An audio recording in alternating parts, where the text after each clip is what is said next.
देखिएगा कि कुछ चीजें जो खास करके आपको पूछता है, जैसे हमने बताया था कि 1924 ईस्वी वाला, 1924 ईस्वी में सबसे पहले इंडियन रिपब्लिक एसोसिएशन,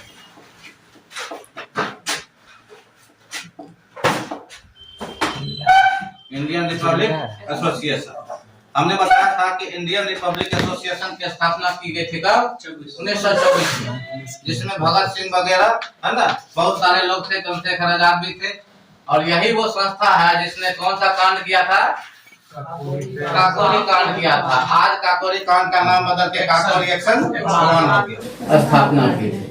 और जब ये काकोरी कांड हुआ, इसके कारण बहुत सारे इस दल के नेताओं को पकड़ लिया गया, बहुत लोगों को फांसी दे दिया गया, और देखा कि आपने कि चंद्रशेखर आजाद यहाँ से भागने में सफल हो गए। फिर आगे चल करके आपने देखा कि 1928 ईस्वी में जाकर के ये जो संस्था है इसका नाम बदल दिया गया। कहाँ पर? तो दिल्ली में जो फिरोज शाह कोटला मैदान है, उसी मैदान में जहाँ तो इस संस्था का नाम बदल दिया गया। अब इसका नाम रख दिया गया इंडियन सोशलिस्ट रिपब्लिक एसोसिएशन। ठीक है। इसी तरह के एक संस्था हमने बताया था कि 1930 ईस्वी में जो मास्टर दा के नाम से फेमस है, क्या नाम है? सूर्य सेन। इस सूर्य सेन ने भी क्या किया? Indian Republic army. ठीक है, तो थोड़ा सा इसको ध्यान रखना है, इंडियन रिपब्लिक आर्मी। ये इंडियन रिपब्लिक आर्मी है और इंडियन रिपब्लिक ये एसोसिएशन है। बस इतना का फर्क है कि एक आर्मी है और एक एसोसिएशन है। तो ये भी संस्था फेमस है, इंडियन रिपब्लिक आर्मी, क्योंकि चटगांव के शस्त्रागार पर धावा बोला था यही संस्था ने।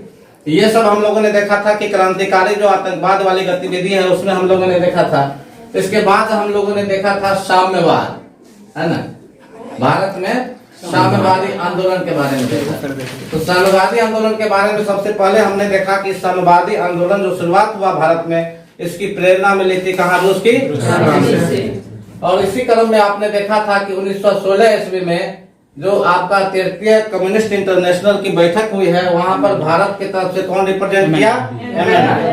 एम एन राय वहां गए, वहां उसकी चीजों से काफी प्रेरित हुए और उसके बाद इन्होंने क्या किया? 1922 ईस्वी में कम्युनिस्ट पार्टी ऑफ इंडिया की स्थापना किया। और कहाँ किया था? ताशकंद। ठीक है, ताशकंद। उसके बाद देखिएगा कि एक अखिल भारतीय किसान मजदूर सभा की स्थापना होती है। और ये जो कम्युनिस्ट पार्टी के लोग हैं, इनसे जुड़ा हुआ हम लोगों को अब देखना क्या है? षड्यंत्र देखना है। या आखिर भारतीय स्वतंत्रता आंदोलन के इतिहास में इन लोगों को भी काफी पकड़ धकड़ हुई है, ताकि इन लोगों ने कौन सी एक्टिविटी किया जिसके कारण षड्यंत्र का नाम दिया गया। आज हम लोग करेंगे वही पेशावर षड्यंत्र और जितना भी षड्यंत्र होगा। ठीक है, तो अब हम लोग आते हैं, सबसे पहले हेडिंग दीजिए पेशावर षड्यंत्र।